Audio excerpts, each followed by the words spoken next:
Bonjour à tous les gens normaux, bienvenue sur M3BQR, bienvenue dans cette série des Mon avis sur. Aujourd'hui, mon avis sur doit-on s'entraîner avec des poids libres ou avec des machines. Là-dessus, c'est un avis bien évidemment toujours subjectif, mais attention, mon avis va être un petit peu grinçant pour certaines personnes. Je vous le dis tout de suite, si vous voulez pas faire pipi dans vos couches, c'est le moment de changer de vidéo. Donc, pour moi, et j'insiste pour moi,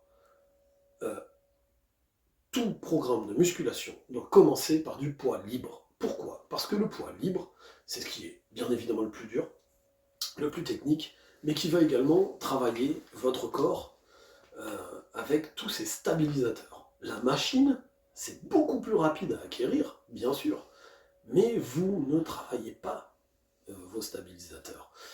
La plupart d'entre nous, et je pense aux gens normaux qui suivent cette chaîne, qui en général sont des gens intelligents, ont pour but de devenir un petit peu plus costaud, mais pour que ce soit transposable dans la vie de tous les jours. Vous n'êtes pas des bodybuilders qui veulent aller sur scène et exhiber un corps phénoménal, qui a nécessité énormément de travail, certes, mais qui ne sert qu'au bodybuilding.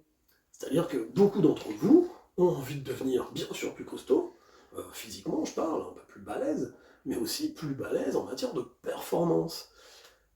Vous développez, je vais prendre un exemple, vos cuisses avec une force phénoménale à la presse à cuisse, sans avoir le travail de stabilisation, etc. À quel moment vous allez pouvoir le transférer, soit sur votre travail, soit sur... vous allez vous foutre un genou en l'air, vous allez foutre le dos en l'air, parce que eux ne sont pas solides. Vous travaillez à barre, vous êtes tellement habitué à stabiliser une barre, que lorsque vous allez vouloir le transférer, ça va être beaucoup plus simple. D'accord? Donc, poids libre ou machine, si vous voulez utiliser la musculation pour que ce soit transférable sur une discipline, poids libre. La musculation, la machine prendra 10, 15, 20% maximum. Vous pourrez vous en servir parce que, par exemple, je fais développer couché, ça m'a bien cramé, parce que j'ai forcé, je suis proche de mon maximum, etc. Derrière, j'enchaîne sur un petit peu de chest plus machine pour finir mes pecs, parce que je sens que ils ont encore un petit peu, mais mettre une composante moindre sur mon système nerveux et sur mes muscles stabilisateurs, ok. Mais je fais pas la force sur la machine. Je commence d'abord par le poids libre. J'ai une lacune, une faiblesse sur un muscle dans un mouvement polyarticulaire, je me rends compte que mince, j'ai un muscle qui est un petit peu plus faible. Je vais l'isoler en travaillant sur machine, ok. J'ai eu une blessure, je reviens de blessure, j'ai besoin de stabilité, j'ai besoin de trucs comme ça, je travaille sur machine, ok. Je suis bodybuilder, comme je disais tout à l'heure.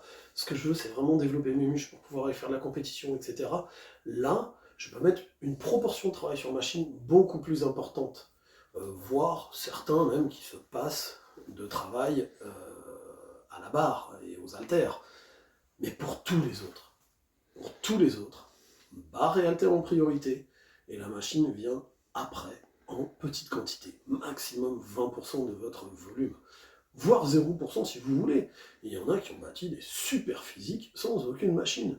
Alors je sais qu'aujourd'hui c'est vendu par certains youtubeurs, mais il faut savoir ce qu'on vient faire. Et si on vient pas pour du bodybuilding, ben, la machine n'est peut-être pas la seule chose à employer. Non, n'est certainement pas selon moi.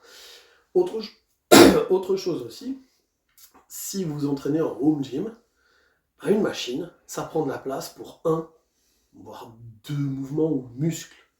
Si vous voulez travailler tout votre corps, ça prend de la place, bien sûr, mais vous allez pouvoir tout travailler. Et ça coûte moins cher, parce qu'une barre avec des poids, c'est pas le prix d'une machine. Vous voulez une presse à cuisse, les premiers prix, vous allez être dans le 1500 balles. Avec 1500 €, je peux vous assurer que vous avez une bonne barre et déjà pas mal de poids. Et avec cette barre, vous n'allez pas travailler que les cuisses, vous allez pouvoir travailler tout le reste.